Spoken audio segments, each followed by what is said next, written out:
Today's episode is with Dr. Sula. Sula is someone I've followed very closely for about 4 years now. I absolutely love her content. It has been so powerful for me in my own health journey, as well as my ability to support others as a coach. She's someone who ironically was meant to be a guest on season 1 of the Women's Wellness Show, but my own health issues actually got in the way.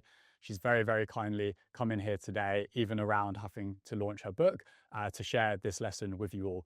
We speak about everything from what health psychology actually is, giving meaning to your pain experience, how to detach your identity from things that are potentially making your symptoms or health worse, and find that balance on your healing journey, as well as so much more.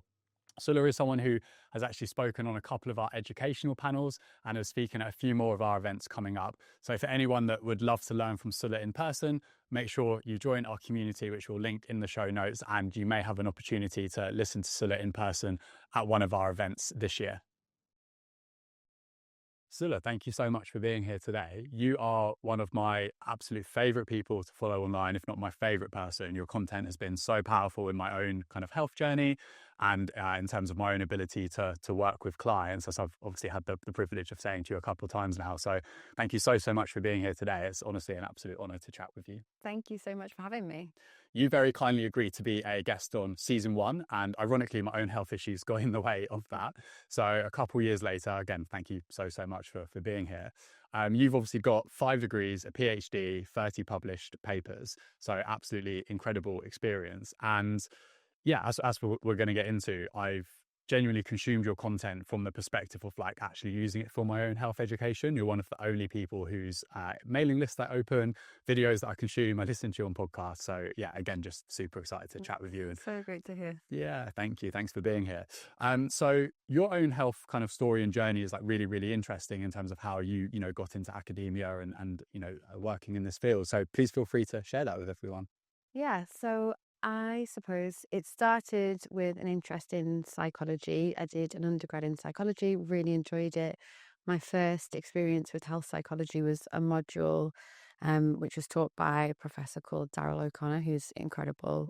If anybody's interested in this area, go find Daryl. He works at the University of Leeds. And he introduced me and my cohort to this concept of psychoneuroimmunology, so how our psychology can physically alter the body by changing the immune system, which was super interesting to me.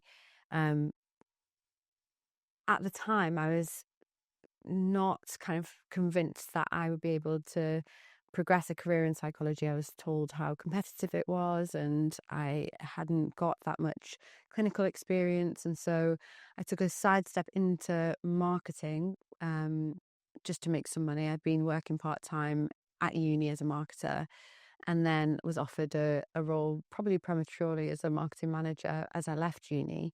At the same time, my whole university network disappeared. They went into the world of work, different cities, what have you.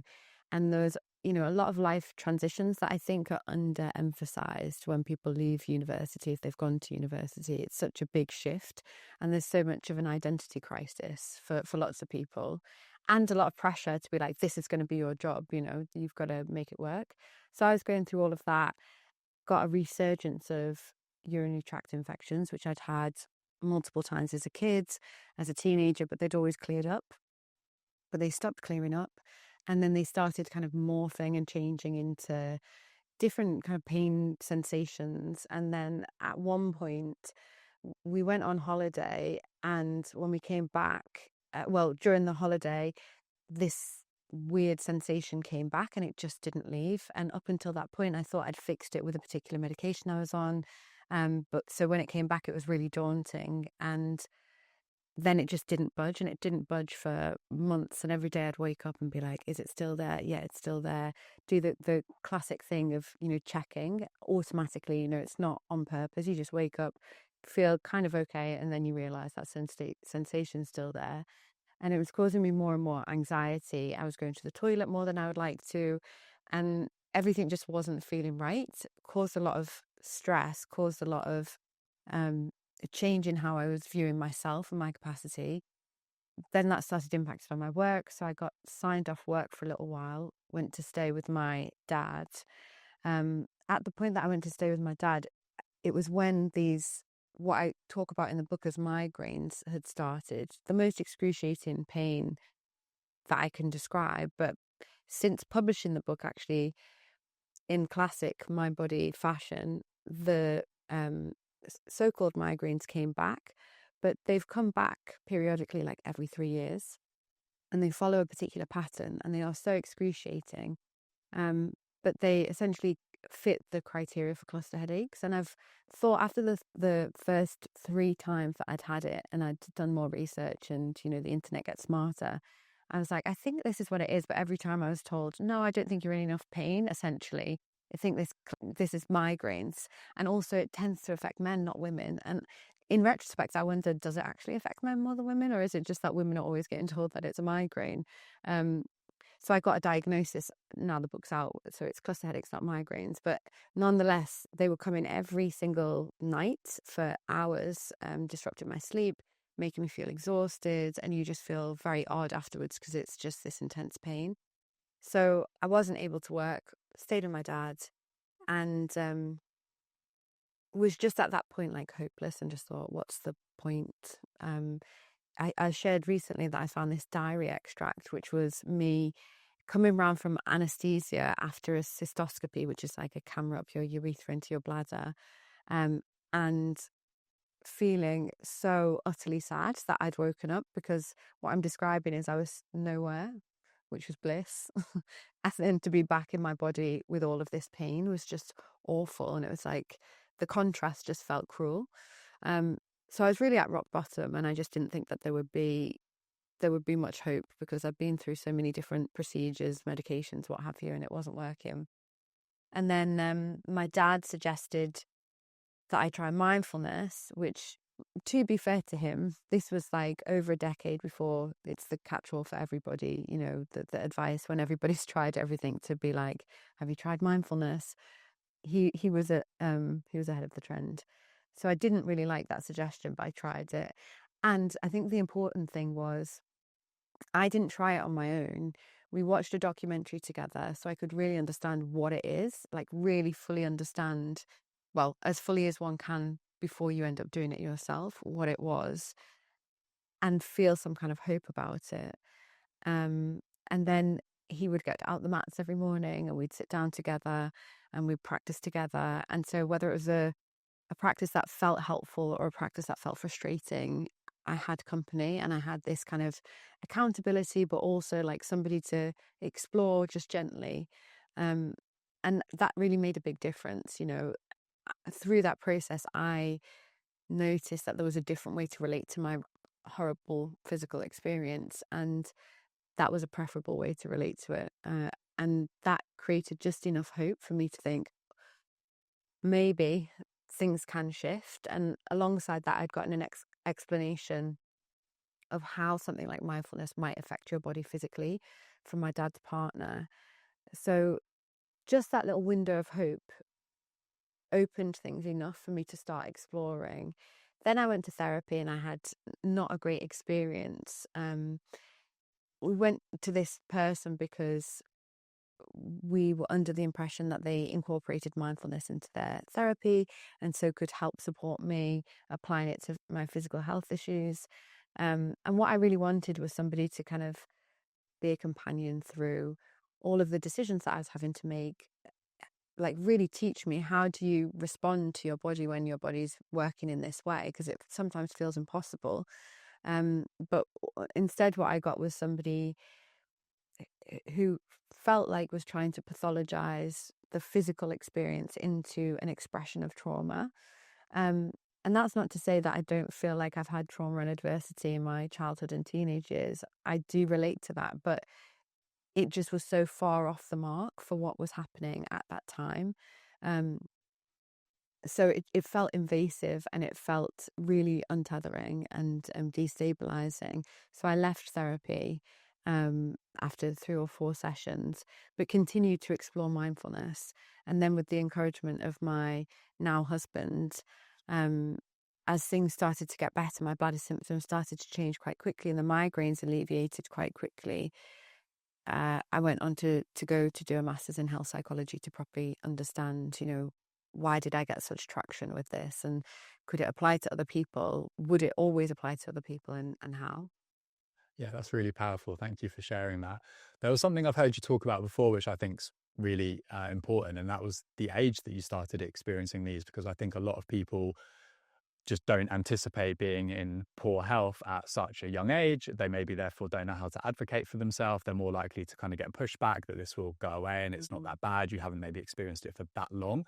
So considering this is really common in particular, I think in the women's health space, because many young women experience these symptoms in their later teenage years and actually have had symptoms for many years by the time they reach their early 20s, but are still kind of being told, oh, you're too young, or that's more likely to affect men. Yeah, I would love to just, if you wouldn't mind elaborating a little bit kind of on the age that you started experiencing this. I mean, I think there was rumblings of it when I was 21, but this all properly kicked off when I was 22. And my suspicion when I went to do the masters was there's a lot more of us women experiencing bladder issues, but yeah, like you say, it's not picked up, or we're led to believe, you have to deal with it on your own. This is not something that's going to require further treatments because, you don't fit the profile. And that was a question that throughout my research and throughout my career I've been exploring. Is that the case? And actually, a lot of the people that I work with are young women that have these issues. So it is a big factor. In the book, I talk about going from, just this in the eyes of healthcare professionals treating me, going from this kind of hypochondriacal woman with not very many issues and, just needs to calm down about a standard infection, to just this kind of complex patient that, is an anomaly. But the reality is I wasn't an anomaly. And the lack of integration of treatment and the lack of kind of exploring the impact and how this was interacting with things really, really compromised the care that I got. It sounds like what you just said there was you went from one end of a spectrum, which is this isn't a big deal, to you're too complex, we don't know what to deal with. That seems like a complete contradiction. Yeah, but I think that's the case for lots of particularly women presenting to the healthcare system. It's it's minimized at the outset, but then if people do advocate, and this is the tricky thing as well, when people are trying to advocate for themselves and they do keep returning, then that can end up, unfortunately, inadvertently changing the perception of the patient from run-of-the-mill, just needs to calm down a little bit, to, oh, it's complex, we don't really understand it, it's probably, something psychological, not one for us. And either way, you're precluded from getting the support that you deserve. Tough, isn't it? Yeah, I'm sorry that was your experience, and thank you again for sharing that. Something that I think would be really useful is to just have an understanding of how you describe things like stress and pain and health psychology when you're working with patients. Because from my standpoint, when I've always worked with female clients, it almost seems like a bit of a double whammy, where often stress management and the concept of stress feels a little bit woo-woo. It doesn't feel kind of tangible. But often in my experience, female clients are always trying to be everything to everyone else, putting themselves last, and often actually therefore under the most stress. We know that 80% of autoimmune condition patients are women. Women are about twice as likely to experience anxiety. So what's going on there? How do you kind of start to explain that to a woman? I think the first thing that we need to recognize is that there's an assumption, a shared implicit assumption that we all have, that our stress is our fault, that we're doing something wrong to feel stressed. Me saying that out loud, people might disagree, but actually, if you check in with how you feel when people say you need to manage your stress, often resistance comes from the fact that you feel like you're being told you're managing your stress wrong. So what I think is really helpful is to understand stress isn't one thing, but it's actually three different things. One is the kind of external stressor. So that might be is very real, things beyond your control that are having an impact. That might be difficulties parenting, it might be difficulties at work, it might be familial problems, whatever. But those are things that are going on that would naturally cause stress and strain for somebody. Then there's the actual stress response within our bodies.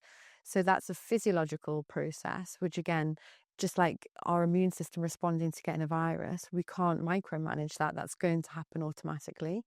And we can have that physiological activation in response to stressors without feeling psychologically stressed. I think that's a massive misconception, that I always need to be like feeling anxious or stressed or overwhelmed to be experiencing stress.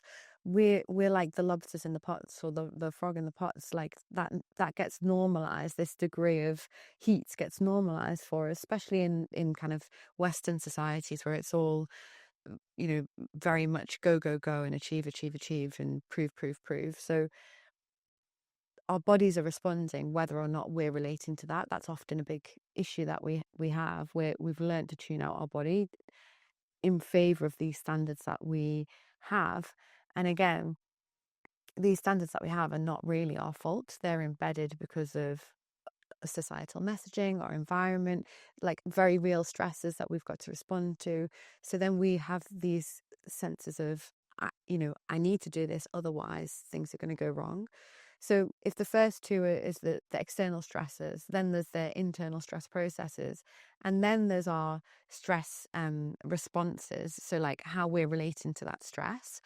And yes, we've got a degree of control over that, and we should definitely be working with that. But that's not always going to completely counterbalance the other stuff. You know, if you're in a very hostile work environment and, you know, you've got a partner that's not particularly supportive, that's a high degree of external stress that you can only do so much to counterbalance. So hopefully understanding that there's multiple elements going on, and, you know, identifying the role of stress doesn't mean it's a personal deficiency. It makes it feel a bit less threatening. But what I think is also helpful is to, I guess, bring some variation to the understanding of how psychological experiences have an impact on our physical experience. So, you know, again, stress is not just one thing in terms of like the different types of stress, but on a physiological level, we've got an acute stress response and we've got a long-term stress response. So we can get acute stress bursts, like I'm running late, so I can feel the activation of my autonomic nervous system. My heart's beating a bit quicker. I'm a bit more sweaty. I'm like getting my heat up. That's completely healthy. It's going to regulate itself, generally speaking.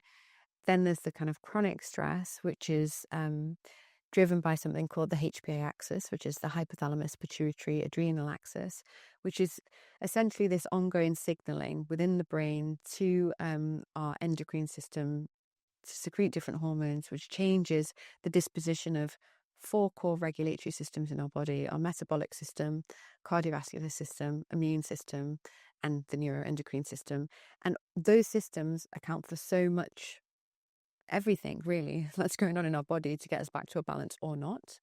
So stress derails that, but also any indication of violations to basic safety affects these regulatory systems. So it doesn't have to be that I feel psychologically stressed, but my body might be detecting you're being devalued, you know, so that's automatically encoded as a threat to safety, and so my body automatically activates without having had a single thought, and then we can easily miss that, but it can continue and continue and continue. So to come back to your question, stress plays a role, but it's also more nuanced. It's essentially, how I refer to it is, it's the activation of a threatened mode, which can be activated with a lot of different kind of violations of our basic safety needs. And as long as that's happening, our body will be sensing it whether or not we're in tune with that. And that will change how our regulatory systems are functioning. Yeah, that's really interesting. And it sounds like can become maybe a little bit of a vicious cycle, which brings me on to my next question, which is, so many women, despite obviously their health journeys being so individualized, have actually said pretty much the exact same thing to me, which is at some point in that advocacy diagnostic journey, they are actually questioning if they're making their own symptoms up, because they've been told that it is just all in your head, or this is something psychological so many times that they are actually like, am I experiencing these symptoms? And what you've just kind of alluded to there is actually being in an environment where you maybe don't feel entirely safe or secure. Please correct me if I'm wrong, but I would imagine potentially certain appointments could definitely fall into that category. That sounds like it could start to become quite a vicious cycle. So for someone that's on their health advocacy journey and they are actually starting to question, is this all in my head? What would you say to that woman? It's so natural to question that when you keep getting that back, and just understanding that process of starting to question, can I trust myself, also influences a internal automatic psychobiological process, which is something called interoceptive awareness. So our interoceptive awareness is our ability to detect our bodily signals like hunger, like thirst, like sleepiness, but also bodily signals like my heart rate or pulsating in my temple maybe. So there's lots of different ways that we can hear from our body, and we're better able to detect some more than others. Some people are so disconnected they don't really hear anything until the body's really screaming, and then you've got, a migraine or you've got something, but apart from that, you're not really tuned in. So what research shows us, and there's lots of really interesting research that I cite in the book, is the more interoceptive awareness, the better able you are to emotionally regulate, and the more your body is able to kind of physiologically regulate automatically. So it has massive benefits for health outcomes, all real health outcomes like pain, reduced kind of allostatic load, which is cumulative wear and tear in the body on these regulatory systems. But people often ask, what's the difference between being aware of these bodily signals and being hyper-focused and hyper-vigilant? And the answer is in the question, really. Hyper-vigilant, hyper-focused attention comes with this sense of alert and alarm and, oh my gosh, what's going on? Whereas interoceptive awareness is a kind of more observational, curious and regulated awareness of what's happening in your body. And that in itself builds a sense of self-trust. So when you get messages from the doctor of like, nothing's really happening, it's just how you're thinking about it, your ability to understand what's happening in your body and these interoceptive signals gets warped because your mind's kind of question marking everything, which then on a physiological level just kind of like makes the internal calculation in those brain areas like the anterior cingulate cortex and the insula just like not really sure, which in itself makes you feel less safe, which then in itself amplifies the process of symptoms. So it's so common, and it's one of the reasons that I think for anybody going through that, doing some kind of a practice that increases interoceptive awareness and your trust in your body is so important. But it's difficult as well when you're having symptoms, because you kind of want to get out of your body a lot of the time. Yeah, I always kind of viewed that as like, I feel like my own fire alarm is so loud, I can't really be too in tune with my thoughts and my symptoms. Like when I had the trigeminal neuralgia and neurologists were just like, that's your life now, deal with it. I was kind of like, that made the pain almost worse because there was no light at the end of the tunnel. And then subsequently, I was like, I don't even really know how to then, kind of deal with that, right? Because it's like so overwhelming. And then what's really interesting is then when there would be little breaks in it and you'd maybe feel a little bit normal, then I would start being like, oh, am I making this up? Which is just absolutely insane because I now know that I did have 6 infections in my jawbone and I saw that on a tray.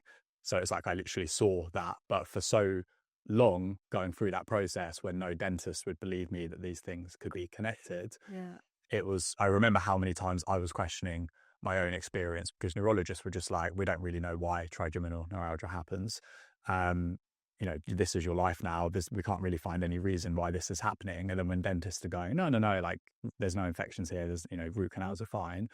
Yeah, it's just, I remember being so deeply, embedded in that. So it's really interesting to hear kind of why that happens. And there's something so harmful about doctors saying, there's nothing you can do. This is your life now. And I really understand from a medical professional standpoint that you need to give people some kind of realistic expectations and not, feed unhelpful delusions. But also,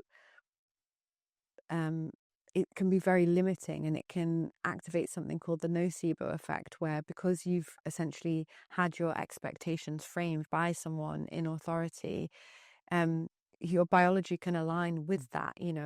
I'm not going to get any relief, the doctor told me. And so your body physiologically can change its processing, but also it can change your behavior, because you're like, well, what's the point of trying? Some people, will respond like that. And then they're stuck in that process. And interestingly, a lot of the time that I work with people who have diagnoses of chronic fatigue, is a big one that this often happens with. They've had this very strong messaging, there's nothing you can do. Even like unhelpful messages like, yeah, you're like this now, it can even get worse, you could be bedbound. I've seen people your age bedbound. Like, why would you ever set that as the expectation for someone that's much more functional than that? Because it actually doesn't help. Even if that would be their trajectory, knowing this at this stage, I don't see what support that offers. But and there's lots of good research showing that when people do utilize mind-body interventions, there's no reason why they have to escalate to being bedbound. But one of the things that I end up processing a lot with people when I'm doing EMDR is exactly those conversations. The moment that their belief was kind of set of like, I cannot be helped, it's never going to get any better. That's what the brain kind of embeds in at that point. And from there's so much threat, there's so much anxiety, that it causes so many other problems. And what's really interesting is when we do EMDR on those memories, things really start to shift. People start to feel much more empowered. People are engaging in things that they haven't been able to engage in before. They've been able to do pacing more. And then with that, symptom shift as well. So it really has a massive impact. It's really unhelpful.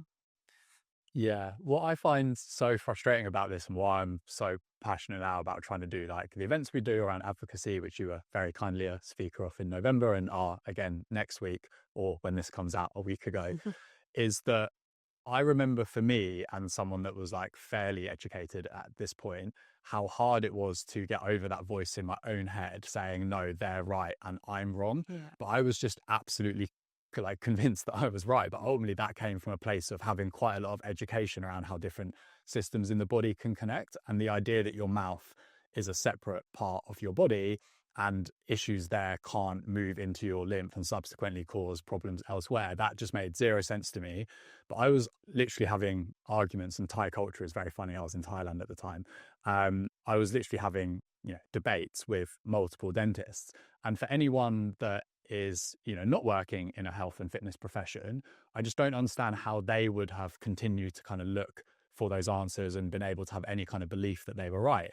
And if they then don't believe that they're right, if they start looking for answers, which is what obviously you've just kind of been talking about, then that's a really scary place to be. So the idea that the only reason I got better was because of my own education before having this experience, and the fact that a client of mine lent me £18,000, which is a very privileged thing to be able to do, because I couldn't, this wasn't available on the NHS and I didn't have that money.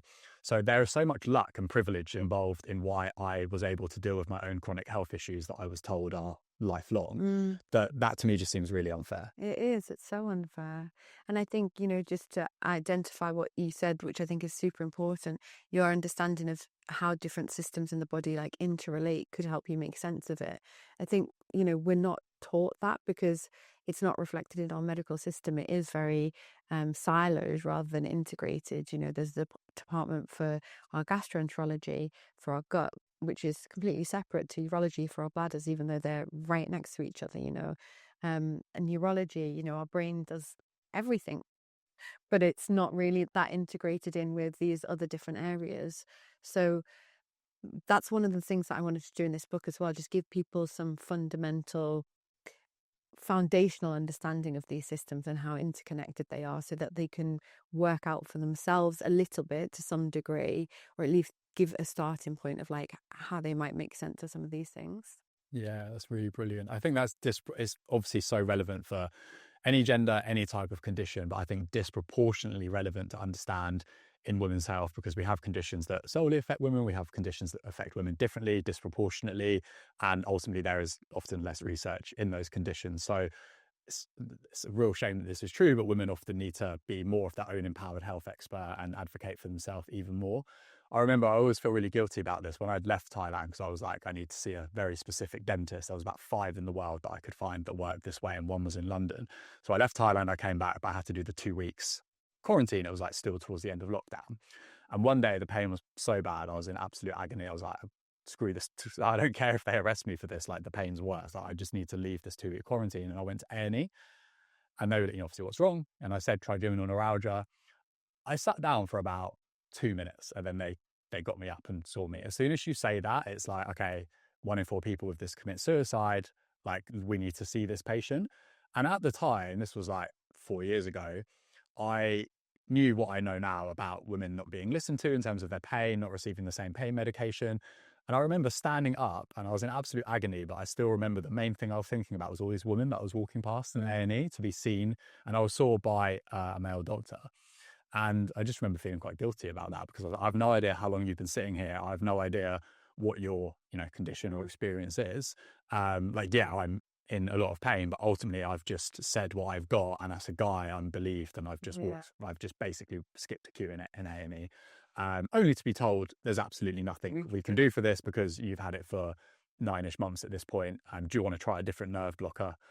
Yeah, sure, let's try a different nerve blocker. Like, why not at this point? But so it's not like I got anything from that, but it still just really stood out to me as this contrast of like the male-female experience. Yeah, it is really stark. So yeah, I'd love to kind of carry that on to around identity and healing, because often the things that make us us, and that maybe are even good for our mental health or even our financial health, because I was self-employed throughout this journey, often are hard to do when you're chronically unwell. And sometimes, at least in my experience and chatting with a lot of women that I'm friends with who, for example, love marathon running, but they have endometriosis, often actually makes their symptoms and experiences worse. So for me, I did a CrossFit competition on tramadol. I was in so much pain. I was throwing up in some of the workouts. Wow. It was 8 workouts over 2 days, which is crazy when you think about it. I won 4 of them, but I came second overall, which is unheard of. If you win 4 out of 8, you normally win a CrossFit comp. I did so badly in 2 of them because I was like dying, had cramps, was throwing up, that I came second overall. And whilst I'm really proud of that in a way, it's like a bit of a strange badge of honor, it put me in an absolute hole that was really the start of like when it went from being really painful but manageable with opioids to like, this is now an unbearable experience. And then I just know throughout kind of then that healing journey, you often maybe try and get ahead of yourself, where I was like, okay, I need to get back to, I'm living back here at this point. I need to get back to personal training. I love it. It makes me feel good. I want to get back to my own training. I was PTing clients on morphine and then using modafinil to counteract the morphine, because the pain was still so bad. But I was like, I need to be on the gym floor for my own financial health and mental health. So when there is often a bit of a disconnect between what makes someone feel like them and what is good for their mental health versus the experience that they have, what advice would you say to someone that's kind of going through that? First of all, identifying that is so helpful to really get that clarity of like, this is preventing me from doing this, which is really important to me because it feeds who I think I am or who I want to be or who I feel I am. When you have clarity on that, then you've got scope and choices for looking at how can you still feed that sense of identity, like who you identify yourself as, without going to that degree that's going to incapacitate you. And sometimes that compromise isn't like one that we're super happy about. Often it isn't, actually. But I think also just recognizing that compromise it's not a compromise that necessarily even needs to be there forever. But at the outset, it might have to be a bigger compromise than it will be down the line if you manage to do it. So like, there's a subsection of people who for whom this is particularly hard. So I find people can go in 2 directions, and then obviously we can oscillate. But one direction is, I'm going to back off everything because the health threat is so big, and then the identity is kind of lost as a result of that. which feels painful, but it's kind of like a resignation. And then for another subset of people, it's like, this is here and I hate it, and I'm going to kind of push past it and almost be in denial that it is there. Yeah, that was me. Mm-hmm. And it's interesting how like dogged the brain is to pursue that denial, because you're like, rationally, you knew at the time, this isn't helping me, it's not going to be good for my body. But there's so many different like automatic mental gymnastics essentially that your brain's doing simultaneously to justify why you need to do it.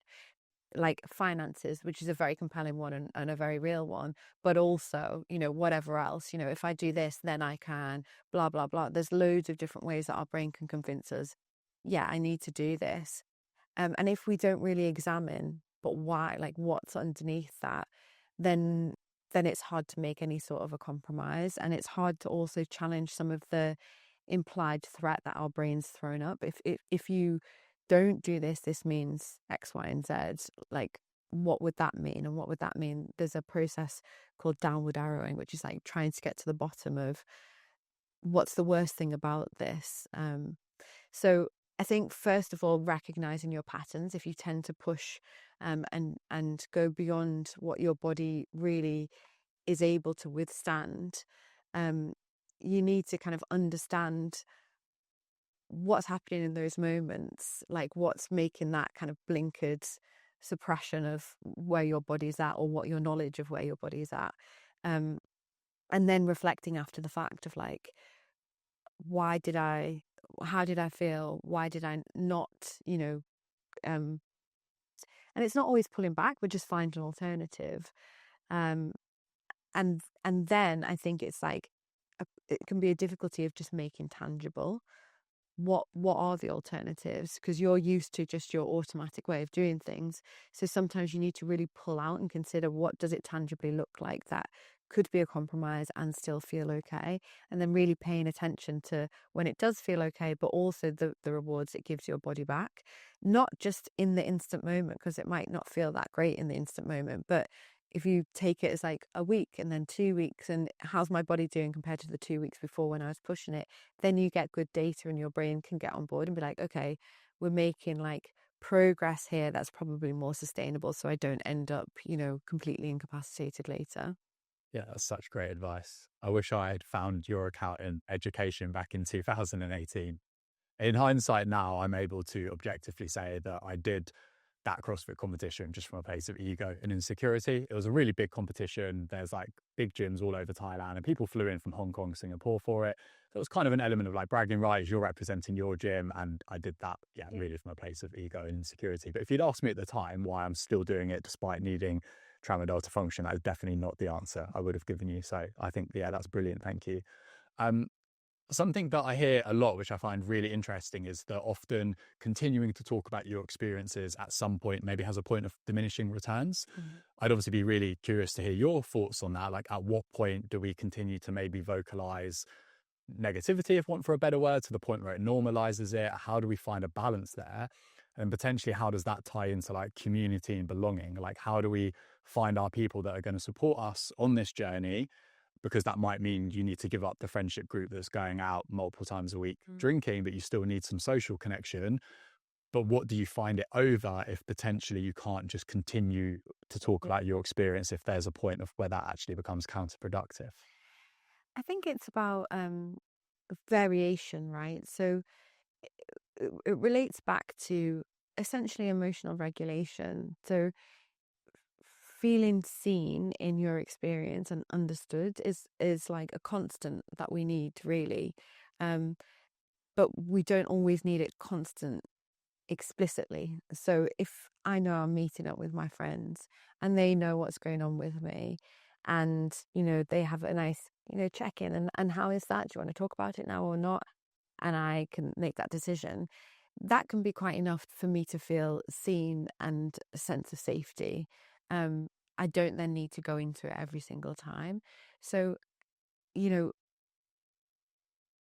we need essentially to cultivate these relationships and safe spaces where it's an option, but also check in with ourselves of like, does it serve me to be exploring this to this degree, this extensively for this long, or are there other elements that, you know, we want to bring in? And support groups are great spaces to kind of have a shared experience, but often the ones that I find work best is when there is some element of empowering or light relief or just collective replenishing. So it's not just let's talk about how difficult things are. It's let's talk, let's have an element of collective processing, but also let's think, what are the elements that we've got that we could work with, and if we're feeling completely deactivated from that at the moment, what can we do to just feel a sense of soothing? And that doesn't always have to be deeply psychological by any stretch. It can be, you know, dark humor. It can be, you know, passively watching something, but in good company. So I think knowing that you will need regular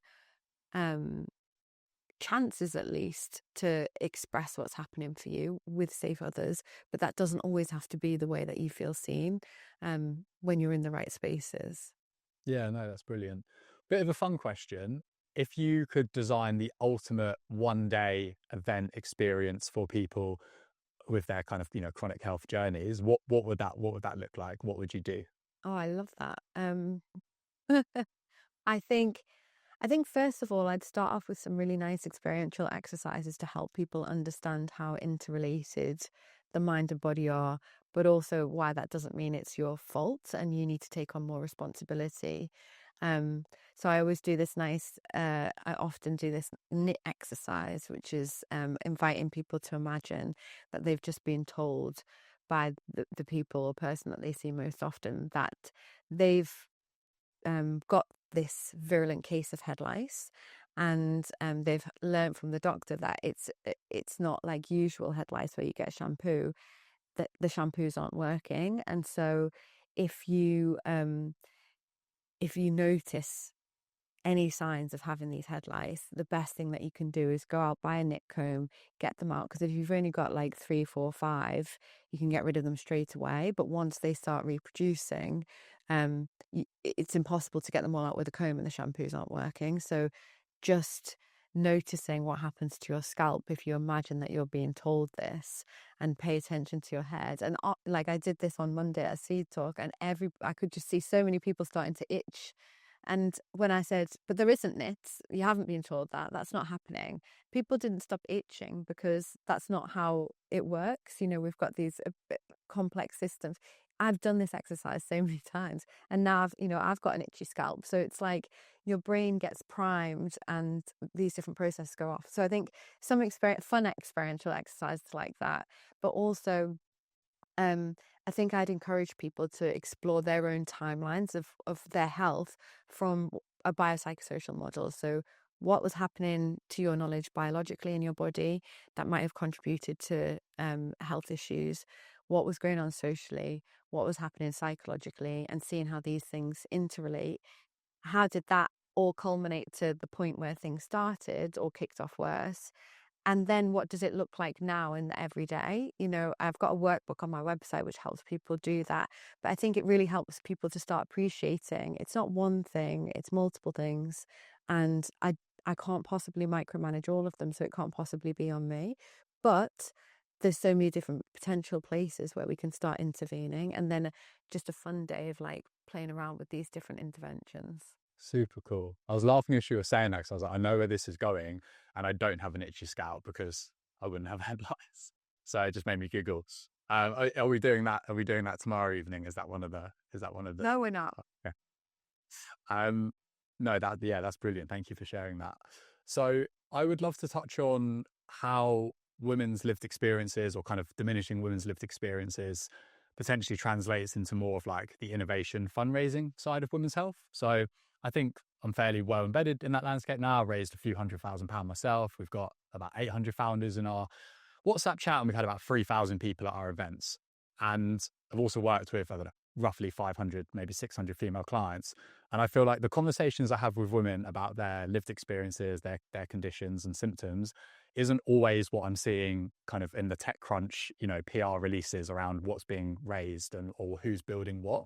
So I know that's a little bit vague, but I'd just be really curious to hear your thoughts on kind of the landscape, because I know you're very embedded in it as well yourself. So like, how do you see women's lived experiences in comparison to what is being funded, what is being built, the research that is being done? I mean, it was really invigorating to come to one of your events actually and see that there's, so many female founders working in this and yourself. Um, but that there is such an appetite, for innovation in this area, and the awareness is leading to that. I do think there's a lag, but that's the way because innovation takes a while. So I think there's lots of hope. Um, I think one of the things that we're challenged by, as ever, is the fact that a lot of the investors and decision makers are men. And they're the ones that tend to have more of the capital to invest in things. And they need to really see the need of some of these things. And, I've heard this from people, working in corporate settings, and I've seen it in research settings, that when there's a load of men at the table that can't really relate to what it's like to be in that position, whatever it is, but one of the many women's health positions, and there is such a shared sense that women are kind of making more out of things than is really necessary, it automatically creates this subconscious bias that it's not that important, it's not going to get that many returns, it's not going to be that needed, whatever. So ultimately that kind of directs funding decisions and grants and things like that, to the degree that one of my colleagues, Claire Bourne, who's an amazing pelvic physiotherapist, she's authored a book called Strong Foundations, which is around pelvic health, and which is also relevant for men as well. But we've got amazing, like, huge statistics showing that like up to, I think, 60% of women are going to have some kind of pelvic issue in their lifetime. I think the stats is like something like 50% will have a pelvic organ prolapse. That's 50% of women. And women make up basically half of the population. So that's like 25% of the population are going to have some kind of a pelvic event. And she was told by multiple publishers that her book was too niche. And that is kind of the way that it's being seen. If it's a women's health issue, it's niche and it's not that needed. So I think that's one of the big stumbling blocks, that it still doesn't seem like it's super needed or important a lot of the time for people making the decisions. But we are seeing a shift in awareness permeating a little bit into the male gender and the male decision makers. But it's a bit of a struggle. I mean, for perspective, I'm pretty sure diabetes and asthma don't affect 25% of the No. population. So yeah, that's crazy. There is, as you say, like so many amazing female founders doing incredible things. Yeah. A lot of them are like at kind of the pre-seed to like pushing Series A stage. And that is really where, when you reach Series A, you're not guaranteed success, but it's like, okay, you're significantly more likely to now build this company. And I just know so many incredible female founders that are kind of just before that. And it's so hard to raise rounds, to have the runway that's needed. Obviously, it's expensive to conduct research and do clinical trials. So yeah, it's a very tough landscape. But I think that is probably where Nexus will start to evolve into a little bit more now. Is, as my own startup obviously hasn't, at least yet, not worked out, and that's kind of at least put to the side temporarily, may just as well use the VC connections and the founder connections that we've got to kind of build that into something. So that's what we're working on, trying to get people to Series A. That's cool. So I'll keep you updated on that. But yeah, no, thank you so much for sharing that. So your work with I'm going to pronounce it wrong again now, Samira. Thank you. I was like, I can't read my own handwriting. Your work with Samira, please feel free to tell us about that, Sula. Yeah, so I joined Samira as a founding partner and head of applied psychobiology.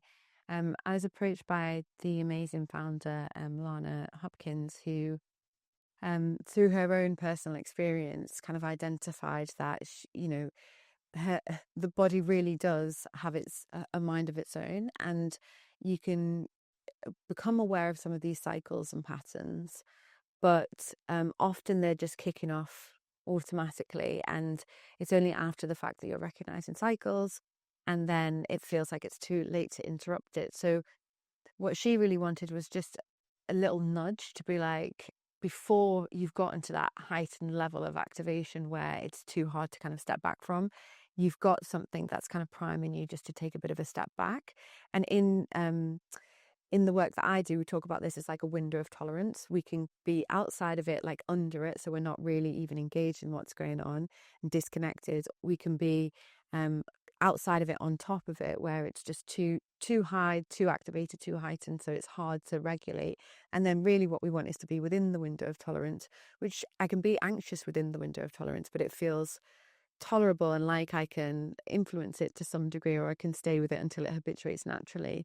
So the premise of Samira is using different modeling based on the biometrics that we collect on our wearables to give your body a nudge as you're starting to get activated. This is the very initial stages, so that people can kind of have a preemptive check-in, do a very simple intervention, and then notice whether that changes their experience of what's happening. This is the early stages, but we've got so much exciting stuff planned to evolve it essentially into an app combined with wearable technology that will increase interoceptive awareness, which was the concept I was talking about earlier, so that people can really start to learn the signals of their body, and use that as a tool for increasing emotional regulation, but also potentially increasing their well, maybe not increasing, but aligning with their health goals and having lots of different, positive outcomes that way. Yeah, that's so exciting. It definitely sounds like something I would have loved between 2018 and 2020. Well, Yeah. ongoing, of course, but in particular, it would Yeah. be great then. Where are you up to in the kind of go-to-market side of that? Like, when can people expect to see that? We're doing so we've just closed the initial seed funding. We're quickly developing kind of version 0, which is the kind of basic structure model, which will be open to a closed kind of group of I can't remember how many we're aiming for, but maybe a few hundred or a few thousand. It's a big difference between both, but whatever. One or the other. And I think we're hoping that opens in March, and then that first cohort will help us then develop the tech further, so that we can make it more sophisticated in terms of developing the interoceptive awareness modeling, which will then go on. I'm not sure what our time frame is for that. So first opening March. Exciting. If the community can be useful at all in terms of trying to find some cohort participants, then obviously please feel free to share it in there. I think that'll be really, really valuable to so many people in there, especially since most of them live in London and are just Yes. crazy and running around. Exactly. What would you say is the most underrated health hack? Underrated health hack, I think, is listening to your body/emotions. Love it. What would you say is the most overrated biohack? Yeah, I struggled when I was thinking about this before. Overrated biohack, cold plunges. You've got plenty of options to choose from, don't you? So there's a lot. What would you say is the biggest misconception about health psychology? The biggest misconception about health psychology, I suppose, maybe is that it is conceptualizing physical health outcomes as problems that are purely psychological. I love that. That gives me loads of follow-up questions, but I'm going to keep it to quick fire. Is the language that you use about yourself and your experience important in your health journey? Yeah, absolutely. 100%. What are your 2026 predictions for the health and wellness space? I think we'll continue to see interest and innovation in women's health. I think we are going to see a lot more innovation around interoceptive awareness as we've got this nervous system regulation awareness. I think naturally that starts to bleed into people recognizing it's not just our autonomic nervous system that needs nurturing, but more. Exciting. I agree. And what area of innovation or research are you most excited about this year? To be honest, anything to do with women's health, and particularly how psychological processes can support outcomes in women's health, but also the interoceptive awareness stuff. I'm doing some stuff with some colleagues at King's, which is looking at, first of all, we're developing a measure, which is looking at whether medical experiences create this sense of dismissal, and how we can measure that.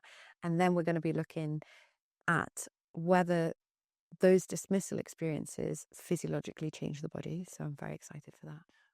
That's powerful. Right. Yeah, wow.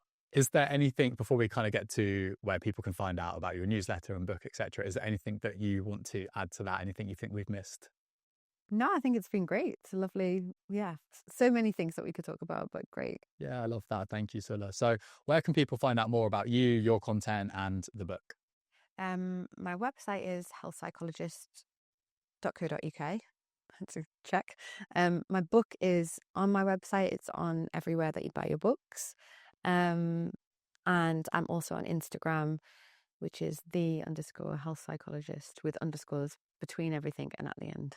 Amazing. Well, obviously, we'll make sure we put that absolutely everywhere in the community, show notes, Substack, etc., etc. And Sula, thank you so much again for your time. I know how busy you are, especially around book launch. So thank you so much for taking the time to come in today. Thanks for having me.